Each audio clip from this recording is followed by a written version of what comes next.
இப்ப நம்ம ராதா மதன் மோகன் டெம்பிளுக்கு வந்திருக்கோம். கூட வாங்க. ஹரே கிருஷ்ணா.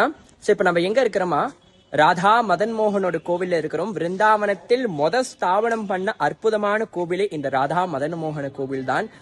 இங்க ஒரிஜினல் டீட்டீஸ் வந்து ஆக்சுவலி வந்து ஜெய்ப்பூர்ல இருக்கிறாங்க. அப்படி இருந்தாலும் அந்த ரெப்ளிக் ஆஃப் மதன் மோகன்ஜி இங்க இருக்கிறாங்க. மதன் மோகன் பகவானை பார்த்து என்ன பிரார்த்தனை பண்ண வேண்டுமா, இந்த உலகத்தில் இருக்கிற இந்த மதன் என்பது கியூபிட். சோ பகவான் வந்து கியூபிட்டே மோகத்தில் போடுவாரா, அதனால எனக்கு எல்லாம் அட்ராக்ஷன் மேலேதான் இருக்கணும், இந்த பௌதீக உலகத்தோட டெம்பரரியான விஷயத்துல எனக்கு அட்ராக்ஷன் இருக்க வேண்டாம்னு சொல்லி மதன் மோகன் கிட்டே பிரார்த்தனை பண்ணலாமா. விருந்தாவனத்துக்கு வந்தா கண்டிப்பாக இந்த மதன் மோகன் கோவிலுக்கு நீங்க வரவே வேண்டும். இந்த மதன் மோகன் கோவில் வந்து துவாதச ஆதித்யான்னு ஒரு குட்டி மவுண்டன் இருக்கும். அந்த மவுண்டனுக்கு மேலதான் இருக்கும் இந்த கோவில் தான். விருந்தாவனத்தில் எங்க பார்த்தாலும் இந்த கோவில் நல்லாவே தெரியும். சோ கண்டிப்பாக இந்த கோவிலுக்கு நீங்க வர வேண்டும்.